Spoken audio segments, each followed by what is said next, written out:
A las 4:47 de la mañana del 14 de marzo de 1944, en la cabeza de playa de Anzio, Italia, el cabo Vincent Vini Calabrese yacía en un cráter de proyectil a 40 yardas de las líneas alemanas, observando a 5 observadores a través de una mira telescópica que había modificado, en contra de sus órdenes directas.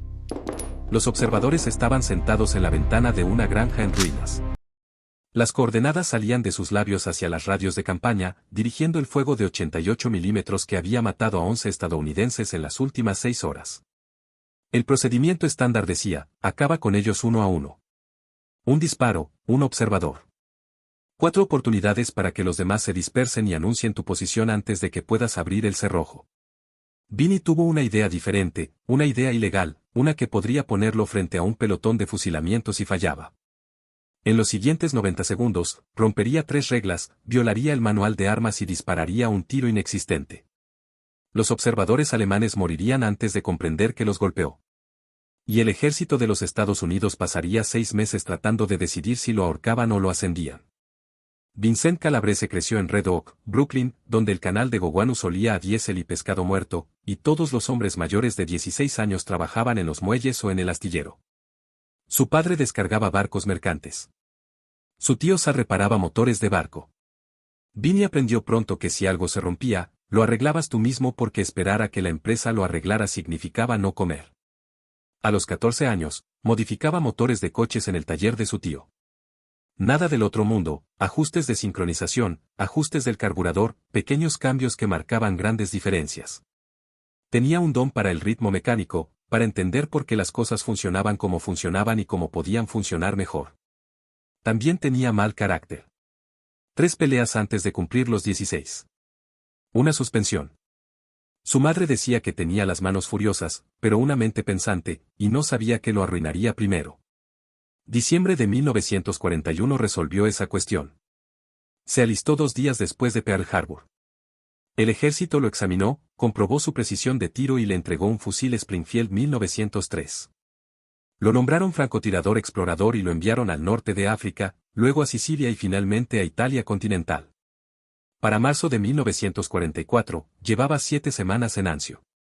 La cabeza de playa era una picadora de carne.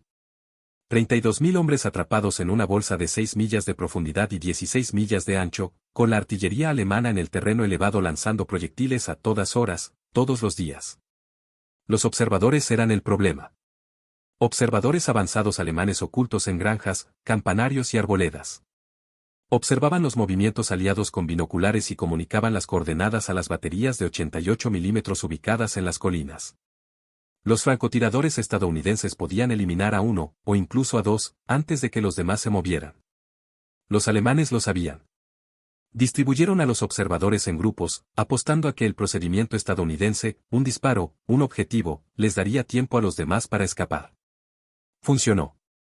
La tasa de bajas entre la infantería estadounidense en Anzio fue del 38%. La artillería causó la mayor parte. Vini vio morir a hombres por culpa de esos observadores. El soldado Tommy Ritchie, de Filadelfia, fue destrozado por un proyectil del calibre 88 mientras portaba munición. El sargento Bill Hopper, de Kansas, murió por metralla mientras cavaba una trinchera. El cabo Eddie Garrett, de Tennessee, murió aniquilado cuando un proyectil impactó directamente en su posición. Los 3 murieron porque un observador alemán, desde una ventana, les comunicó su ubicación. Vini conocía a Ritchie. Habían compartido raciones 2 días antes de su muerte. Hopper le había prestado a Vini un par de calcetines secos. Garrett le enseñó un juego de cartas de Memphis. Ahora se habían ido, y más observadores se sentaban en más ventanas, anunciando más muertes. El procedimiento estándar establecía que los francotiradores disparaban a un objetivo a la vez. Disparaban. Accionaban el cerrojo. Volvían a encontrar el objetivo. Volvían a disparar.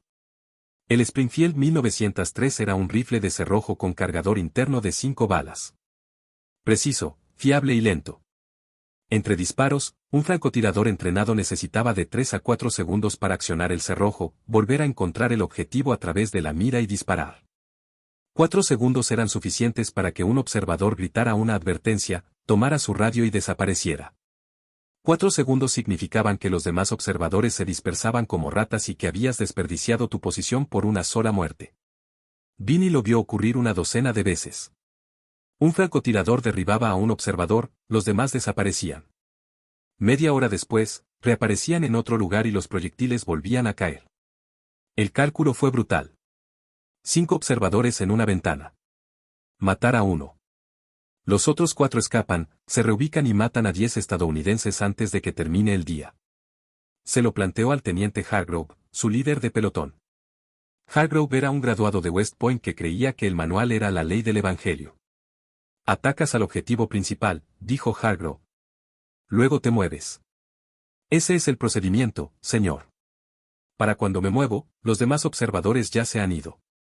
Se reposicionan y nos bombardean de nuevo. El Springfield no está diseñado para fuego rápido. ¿Quieres fuego rápido? Consigue un Garand. El Garand no tiene alcance, señor. Entonces siga el procedimiento, cabo. Retírese. Vinny siguió el procedimiento. Mató a los observadores uno a uno. Se movió. Los demás observadores escaparon. Los hombres seguían muriendo. El 9 de marzo, un ataque de artillería alemana impactó un puesto de socorro avanzado. 14 hombres heridos murieron junto con 2 médicos. Uno de los médicos era un chico de Boston llamado Jimmy Lynch. Tenía 20 años. Le escribía cartas a su madre cada 3 días. Vinny lo había visto entablillar una pierna rota bajo fuego enemigo 2 semanas antes. Ahora Lynch figuraba en la lista de bajas.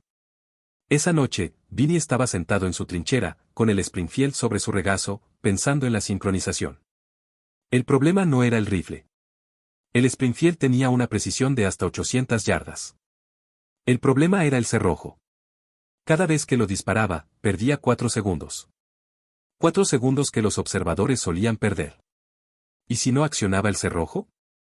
¿Y si pudiera disparar 5 balas, todas las del cargador, antes de que los observadores registraran el primer disparo? La idea violaba la física. El Springfield era de cerrojo. Disparabas, accionabas el cerrojo para expulsar el casquillo y cargar una nueva bala, y luego volvías a disparar. No había mecanismo de fuego automático. Ni sistema de gas. No había forma de evitarlo a menos que cambiaras la sincronización. Vinny había crecido modificando motores. Los motores se basaban en la sincronización, combustión, compresión, escape. Cambiaba la sincronización y mejoraba el rendimiento. Con los rifles era igual. Eran motores de combustión que disparaban plomo en lugar de girar ruedas. El cerrojo del Springfield se bloqueaba con 2 tetones delanteros. Al disparar, la presión del gas empujaba la bala por el cañón. El cerrojo permanecía bloqueado. Tras la salida de la bala, se accionaba manualmente, tirar hacia atrás, expulsar el casquillo, cargar un nuevo cartucho, empujar hacia adelante y bloquear. ¿Pero qué pasaría si la presión del gas pudiera abrir el cerrojo por usted? Vinny le dio vueltas a la idea. Presión de gas. El Springfield no estaba diseñado para aprovecharla, pero el gas escapaba del cañón cada vez que disparaba. Si pudiera redirigir parte de ese gas hacia atrás, creando una onda de presión que abriera el cerrojo tras la salida de la bala, podría reducir el tiempo del ciclo de 4 segundos a quizás medio segundo. Era una locura. Violaba el diseño fundamental del rifle. Requería perforar el cañón, instalar un puerto de gas, manipular un sistema de pistón para empujar el cerrojo y modificar el grupo disparador para que liberara el percutor automáticamente al cerrarse el cerrojo. Llevaría horas. Violaría todas las normas del manual. Si fallaba, el rifle podría explotarle en la cara. Si funcionaba y alguien lo descubría, se enfrentaría a un juicio militar por destruir propiedad del gobierno. Y si no hacía nada, morirían más hombres. 11 de marzo, 2:30 de la madrugada. Vinny trabajaba en una tienda de suministro cerca del perímetro de la cabeza de playa. Le había dicho al guardia que estaba limpiando su rifle. Al guardia no le importó. A nadie le importaba lo que hicieras a las 2:30 de la madrugada, siempre y cuando no hicieras ruido. Tenía el Springfield desarmado en una caja, cañón, cerrojo, gatillo, culata.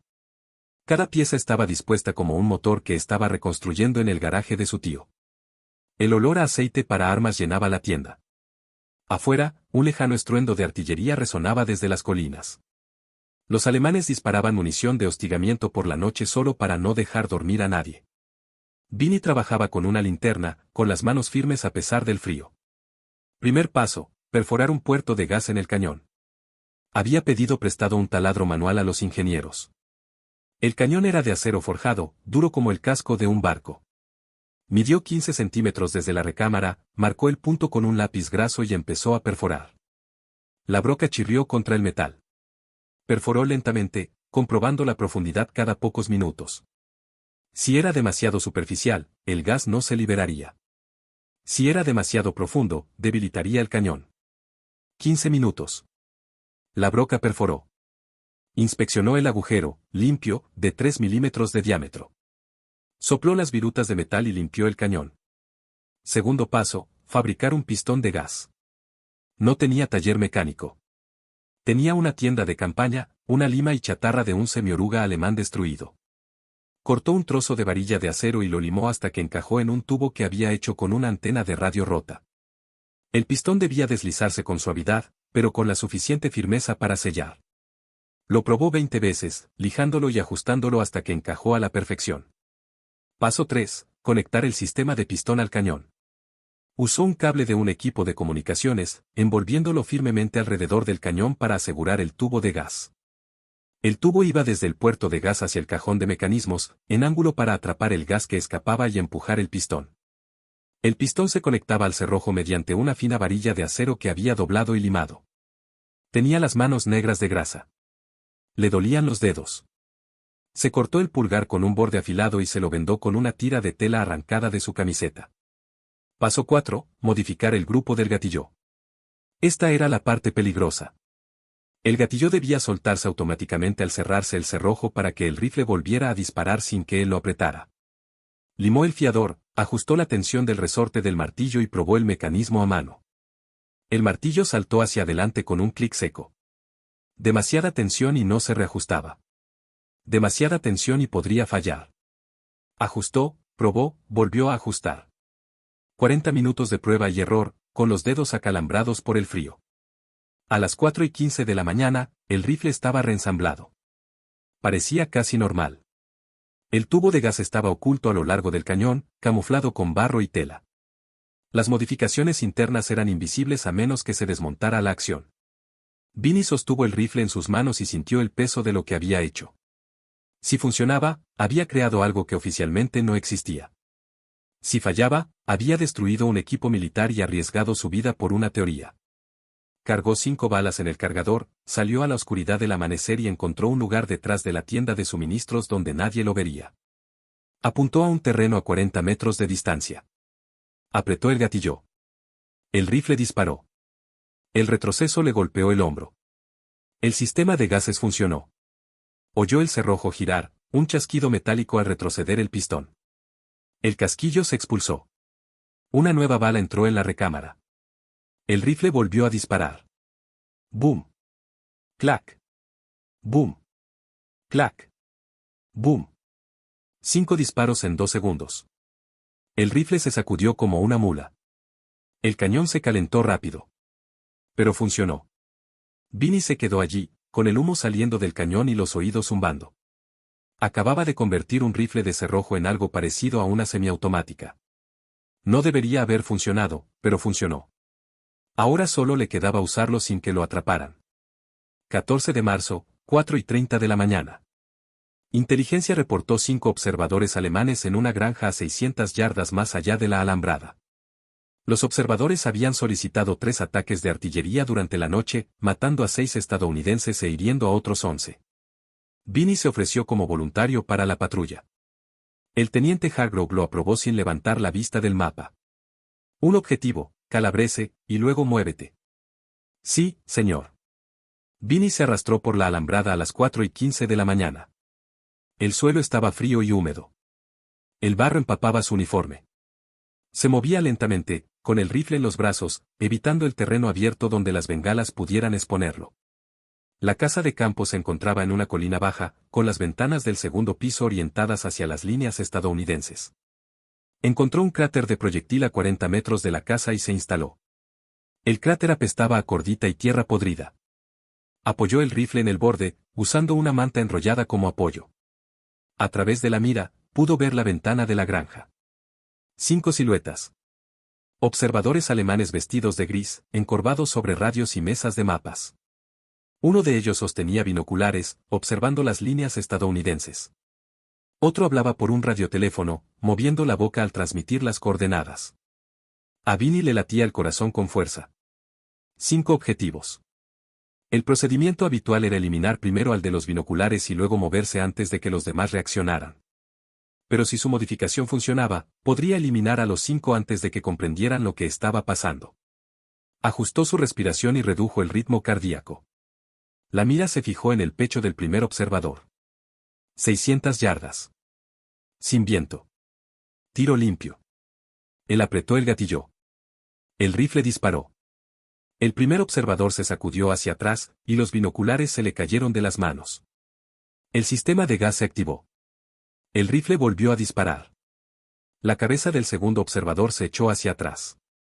El rifle volvió a disparar. El tercer observador se desplomó sobre la mesa de mapas. Otra vez. El cuarto observador giró y cayó. Otra vez. El quinto observador se desplomó, y el auricular de radio se le escapó de las manos. 5 disparos. 2 segundos. Los observadores alemanes murieron antes de que les llegara el primer disparo. No tuvieron tiempo de gritar una advertencia. No tuvieron tiempo de tomar sus armas. No. Tuvieron tiempo de comprender lo que estaba sucediendo. En un momento estaban vivos. Al siguiente, no. Vinny accionó el cerrojo manualmente para expulsar el quinto casquillo. El cañón le ardía en la mano. Salía humo de la boca del cañón. Escudriñó la ventana a través de la mira telescópica. Ningún movimiento. 5 cuerpos yacían en el suelo y los muebles. Esperó. 10 segundos. 20. Ninguna reacción desde el interior de la granja. Ningún soldado alemán se apresuró a investigar. No hubo respuesta al fuego. Salió del cráter arrastrándose hacia atrás, arrastrando el rifle. 50 yardas. 100, llegó a la alambrada y se coló. Regresó a su trinchera mientras el sol salía tras las colinas. Nadie había oído los disparos. El lejano estruendo de la artillería había tapado el sonido. Nadie sabía qué había hecho, salvo que los observadores alemanes estaban muertos. Los 5. Y por primera vez en 7 semanas, las líneas estadounidenses no fueron bombardeadas al amanecer. Vinny estaba sentado en su trinchera limpiando el rifle. El cañón aún estaba caliente. Le pasó un parche, observando cómo salían residuos negros en el paño. La modificación había funcionado. El sistema de gas no le había explotado en la cara. El rifle había funcionado 5 veces sin atascarse. No sentía nada. Ni triunfo ni satisfacción. Solo una vaga conciencia de haber matado a 5 hombres en 2 segundos con un arma que no se suponía que existiera. El cabo Danny Russo apareció al borde de la trinchera. Russo era un fusilero del Bronx. Tenía 30 años y una cicatriz en la barbilla de una pelea en un bar en Sicilia. Miró fijamente a Vinny.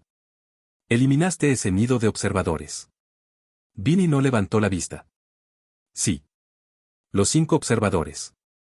Sí. De una sola vez. Sí. Russo bajó a la trinchera. Miró el rifle y luego a Vinny. ¿Cómo? Vinny siguió limpiando.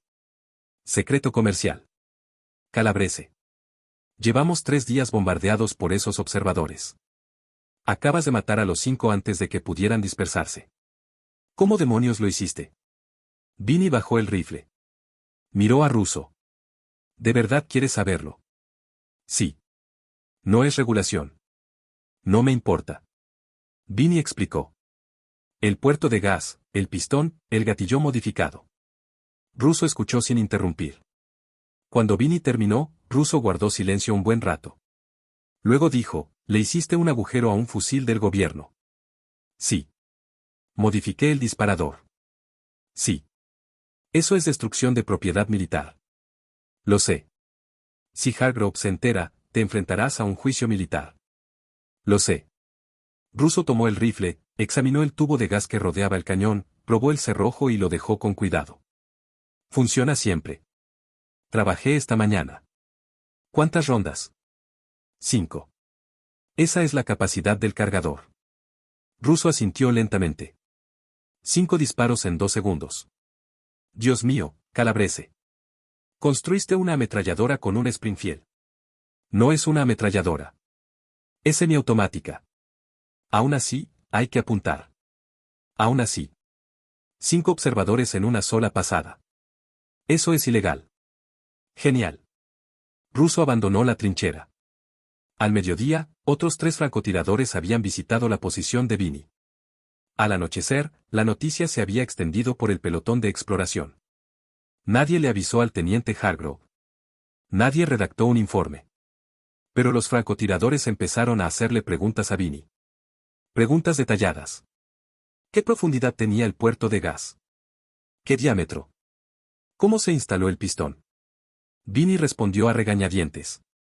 No quería reconocimiento. No quería atención.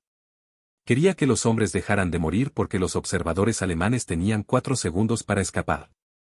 El 16 de marzo, un francotirador llamado Frank Delany regresó de una misión con 3 bajas confirmadas. Los 3 eran observadores apostados en el campanario de una iglesia. Delany había modificado su rifle con el método de Vini. Los eliminé antes de que supieran que estaba allí, dijo Delany. No se movieron de posición, no respondieron al fuego. Solo 3 observadores muertos y yo caminando de regreso. Para el 20 de marzo, 8 francotiradores de Anzio habían modificado sus fusiles. No pidieron permiso. Trabajaban de noche con herramientas prestadas y materiales recuperados. Las modificaciones eran rudimentarias. Algunos usaban tubos de cobre en lugar de acero. Otros limaban resortes que no encajaban del todo. Pero funcionaban. Ráfagas de 5 disparos en lugar de uno solo. Nidos de observadores aniquilados en segundos. La artillería alemana disminuyó su velocidad. No se detuvo, sino que disminuyó. La tasa de bajas bajó del 38% en febrero al 29% a finales de marzo. 11 hombres se salvaron por cada 100 combatientes. Los observadores alemanes se dieron cuenta. Empezaron a moverse con más frecuencia, permanecieron en sus posiciones por periodos más cortos y dejaron de agruparse en ventanas. Pero el daño ya estaba hecho. Los estadounidenses habían cambiado la ecuación, y los alemanes reaccionaban en lugar de controlar. El 24 de marzo, un observador de artillería alemán capturado fue interrogado por inteligencia. La transcripción incluía este intercambio. Interrogador, ¿por qué sus equipos de observación han reducido su tiempo de observación? Prisionero, los francotiradores estadounidenses se han vuelto más agresivos. Interrogador, ¿cómo es eso? Prisionero, disparan múltiples tiros rápidamente. Nuestros observadores no tienen tiempo de reubicarse. Hemos perdido a 17 observadores en 10 días. Interrogador, múltiples disparos. Los estadounidenses usan rifles de cerrojo. Prisionero, no sé cómo lo hacen, pero lo hacen. El informe del interrogatorio se archivó y se olvidó. Nadie lo relacionó con Vini Calabrese ni con los rifles Springfield de gas que se extendían por el cuerpo de francotiradores. Nadie en el mando estadounidense, al menos. Los alemanes sabían que algo había cambiado. Los analistas de inteligencia alemanes examinaron informes de Anzio y observaron una mayor efectividad de los francotiradores. Entrevistaron a supervivientes de los equipos de observación. Los supervivientes describieron lo mismo, francotiradores estadounidenses disparando múltiples rondas en rápida sucesión, a una velocidad superior a la que permiten los rifles de cerrojo. Un sargento alemán retirado de la línea tras una emboscada con su equipo de observación dijo, el estadounidense disparó 5 veces antes de que mi compañero pudiera gritar una advertencia. Vi el fogonazo una vez. Oí 5 disparos. Vinieron tan rápido que pensé que era una ametralladora. Pero era un fusilero. Un hombre. Un fusil. 5 de mi equipo muertos. Los comandantes alemanes ajustaron sus procedimientos. Los observadores ahora trabajaban solos, no en grupos. Cambiaban de posición cada 30 minutos. Dejaron de usar puntos obvios como campanarios y ventanas de granjas. Los ajustes ayudaron, pero no lo suficiente. Los francotiradores estadounidenses seguían matándolos. El apoyo de artillería disminuyó. La infantería alemana, privada de un apoyo de fuego preciso, se volvió más cautelosa. Para abril de 1944, el equilibrio táctico en Anzio había cambiado. No drásticamente. No lo suficiente como para romper el estancamiento. Pero sí lo suficiente como para que la infantería estadounidense pudiera moverse durante el día sin recibir fuego de artillería inmediato. Lo suficiente como para que las tasas de baja se mantuvieran por debajo del 30% en lugar de aumentar.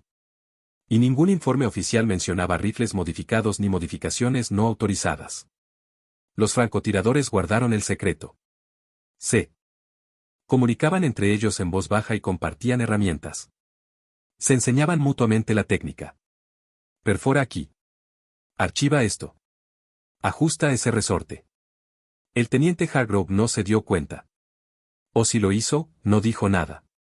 Observó cómo disminuían sus bajas y supuso que se debía a un mejor entrenamiento o a mejor suerte. 3 de mayo de 1944. El capitán Frank Mercer, del Departamento de Artillería, llegó a Anzio para inspeccionar las armas. Una inspección de rutina. Nada inusual. Fue de trinchera en trinchera, revisando los fusiles en busca de desgaste, corrosión y modificaciones no autorizadas. Tomó un Springfield del cabo Danny ruso y examinó el cañón. Vio el tubo de gas enrollado a lo largo. Frunció el ceño. ¿Qué es esto? Russo dudó. Modificación de campo, señor. Ya lo veo. ¿Quién lo autorizó? Nadie, señor. Mercer desarmó el rifle en 30 segundos. Vio el puerto de gas perforado en el cañón, el mecanismo del pistón y el grupo disparador modificado. Se sonrojó. Este rifle ha sido alterado ilegalmente. ¿Quién lo hizo? Russo no dijo nada. Cabo, le hice una pregunta. Russo lo miró a los ojos. Lo hice, señor. Perforaste un agujero en un rifle del gobierno. Sí, señor. ¿Entiendes que eso es destrucción de propiedad militar? Sí, señor. ¿Quién te enseñó a hacer esto? Lo he descubierto yo mismo, señor. Mercer no le creyó. Inspeccionó 6 rifles más ese día. Todos modificados. Todos con el mismo sistema de gas. Redactó un informe. Este fue enviado al coronel Raymond Hayes, el oficial superior de artillería de la cabeza de playa. Hayes leyó el informe, lo releyó y llamó a su sargento mayor. Tenemos modificaciones de armas no autorizadas. Múltiples francotiradores. El mismo sistema. Conversión de rifles de cerrojo a gas. El sargento mayor, un hombre de 40 años llamado Tom Briggs, asintió. He oído hablar de ello, señor. ¿Has oído hablar de ello? Sí, señor. ¿Y no lo denunciaste? No pensé que fuera mi lugar, señor. Es tu lugar si los soldados están destruyendo propiedad del gobierno. Briggs cambió el peso del cuerpo. Señor, las modificaciones funcionan. La tasa de bajas ha bajado un 11% desde marzo. Los observadores ya no están pidiendo fuego como antes. Hayes lo miró fijamente. ¿Me estás diciendo que estas modificaciones ilegales son efectivas? Sí, señor. Hayes ordenó una investigación. Quería nombres. Quería saber quién lo inició, quién lo enseñó, quién lo autorizó. La investigación duró 3 días. Todos los francotiradores entrevistados dieron la misma respuesta: modifiqué mi propio rifle. Lo descubrí yo mismo. Nadie mencionó a Vinnie Calabrese. El 8 de mayo, Hayes convocó una reunión con el teniente Hargrove y el pelotón de exploración.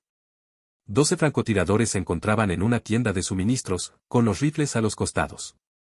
Vinnie permanecía atrás, sin decir nada. Hayes levantó uno de los rifles modificados. Esta arma ha sido alterada en violación de las normas del ejército. Quien sea responsable de estas modificaciones estará sujeto a un juicio militar por destrucción de propiedad pública. Silencio. Hayes bajó el rifle. Sin embargo, estas modificaciones han demostrado ser tácticamente efectivas.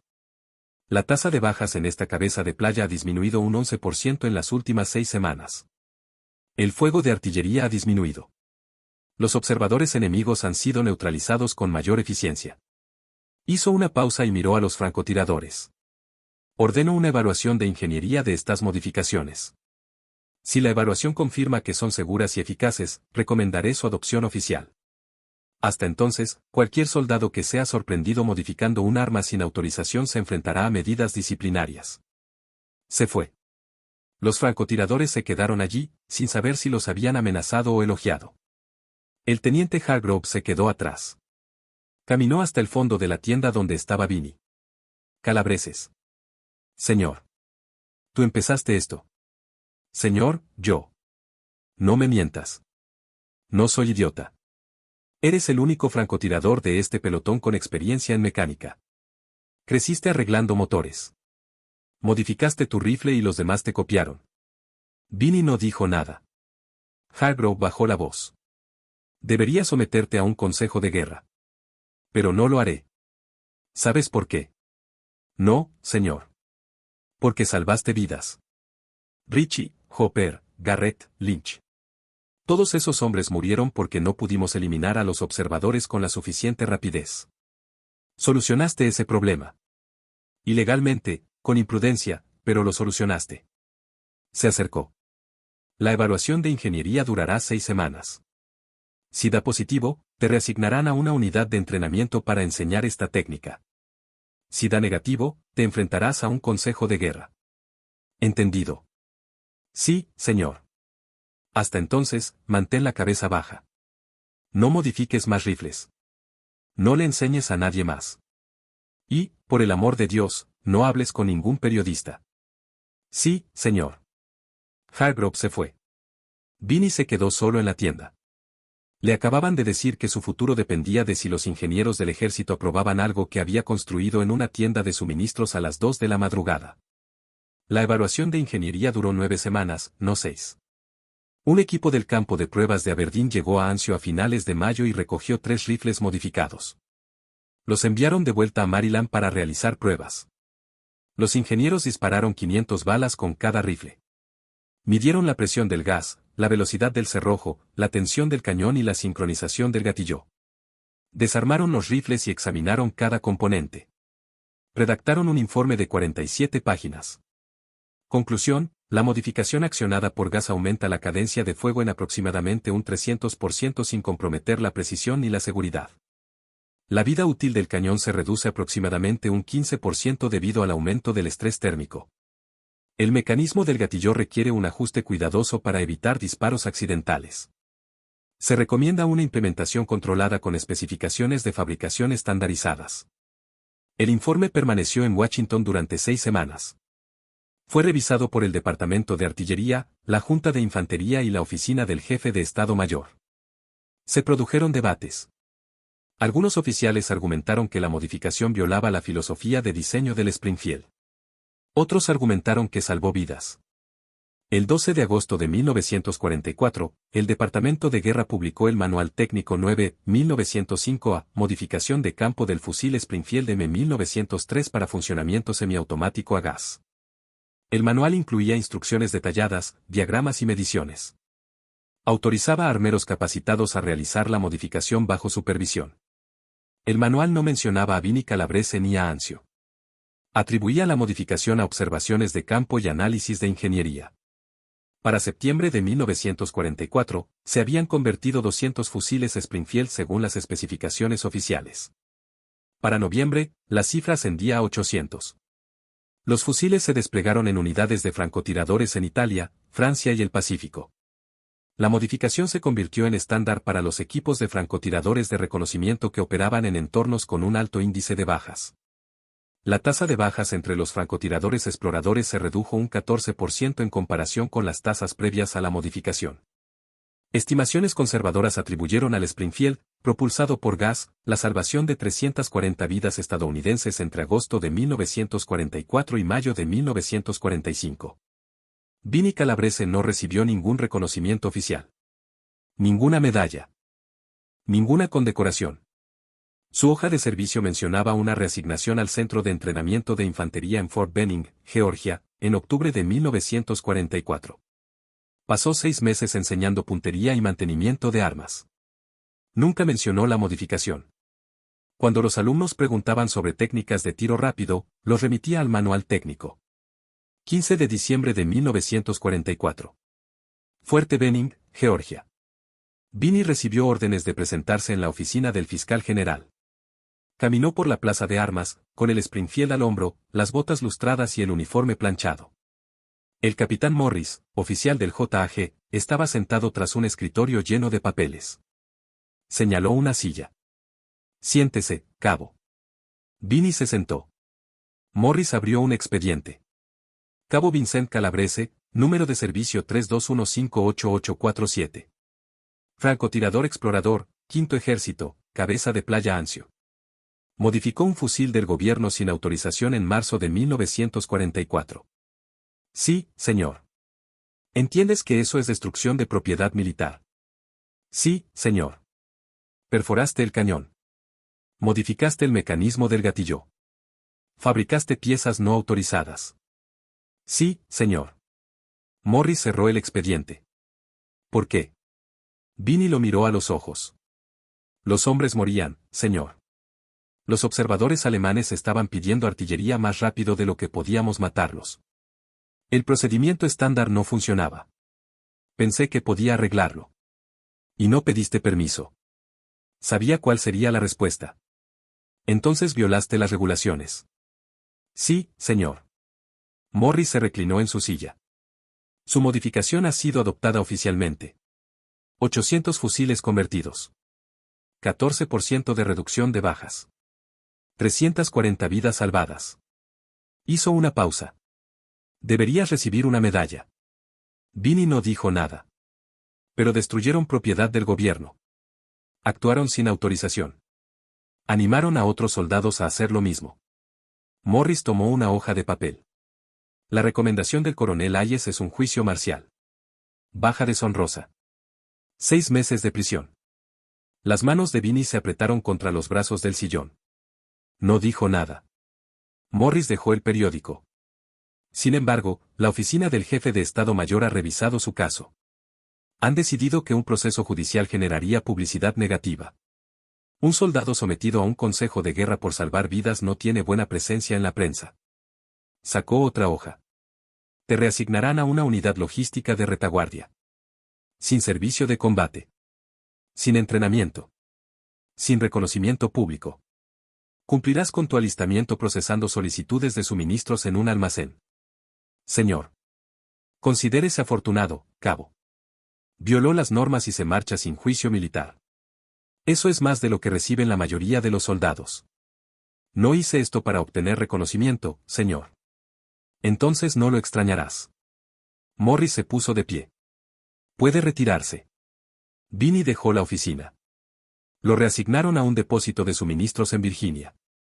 Pasó los siguientes 7 meses sellando formularios y contando inventario. Nunca más modificó un rifle. Nunca más dio clases. El ejército lo hundió en el papeleo y la oscuridad, y él lo aceptó sin quejarse. La guerra terminó en mayo de 1945. Vinnie fue dado de baja en agosto. Regresó a Brooklyn con una bolsa de lona, un billete de tren y sin ceremonias. La modificación del Springfield, accionada por gas, se mantuvo en uso hasta el final de la Segunda Guerra Mundial. Tras la guerra, el ejército eliminó gradualmente el Springfield y lo sustituyó por el M1 Garand, que ya era semiautomático. La modificación quedó obsoleta, pero el principio no. La idea de que los soldados en el campo de batalla pudieran identificar problemas e innovar en soluciones se convirtió en parte de los procedimientos del ejército. La Junta de Infantería estableció un proceso formal para evaluar las modificaciones en el campo de batalla. El proceso aún existe. En 1987, el historiador militar Dr. Raymond Cook publicó un artículo titulado Innovación de campo en el Teatro de Operaciones Europeo, modificaciones no autorizadas y eficacia táctica. El artículo incluía 3 párrafos sobre el Springfield de gas. Mencionaba que la modificación comenzó en Anzio en marzo de 1944. No mencionaba a Vinnie Calabrese por su nombre. El artículo atribuía la innovación a un francotirador explorador no identificado del Quinto Ejército. En 2003, un investigador del Centro de Patrimonio y Educación del Ejército en Carlisle, Pensilvania, descubrió un registro de mantenimiento de Anzio con fecha de marzo de 1944. El registro enumeraba 12 fusiles como modificaciones no reglamentarias, funcionamiento con gas. Uno de los fusiles estaba asignado al cabo V. Calabrese, con número de serie 321588847. El investigador comparó el nombre con los registros de servicio. Encontró a Vincent Calabrese, de Brooklyn, Nueva York. Encontró sus documentos de baja. Encontró su certificado de defunción de 1991. El investigador escribió un artículo para el Army History Journal titulado El disparo de la ola silenciosa, cómo un mecánico de Brooklyn cambió la doctrina de los francotiradores en Anzio. Se publicó en 2004, 13 años después de la muerte de Vinnie. Nadie en la familia de Vinnie vio el artículo. Su hijo había fallecido en 1998. Su hija se había mudado a Florida y no seguía la historia militar. El artículo circuló entre historiadores y veteranos, pero nunca llegó al público en general. El Springfield, operado a gas, es ahora una nota al pie, una curiosidad, una anécdota militar. La mayoría de la gente nunca ha oído hablar de él. Pero entre agosto de 1944 y mayo de 1945, esa modificación salvó la vida de 340 estadounidenses. 340 hombres que regresaron a sus hogares en Brooklyn, Kansas, Tennessee, Boston y Memphis porque el hijo de un trabajador portuario de Red Oak decidió que cumplir las normas era menos importante que mantener con vida a sus amigos. Así es como se innova en la guerra. No a través de comités. No a través de generales que aprueban informes.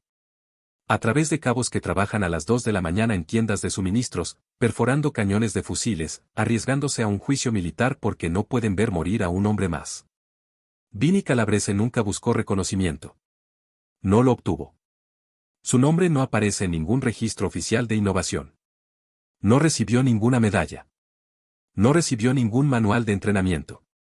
Solo un registro de mantenimiento de Anzio, el artículo de un investigador publicado con 13 años de retraso y 340 hombres que vivieron lo suficiente para volver a casa. Si te pareció interesante esta historia, dale me gusta al vídeo. Suscríbete para estar al tanto de estas historias inéditas. Deja un comentario diciéndonos desde dónde lo estás viendo.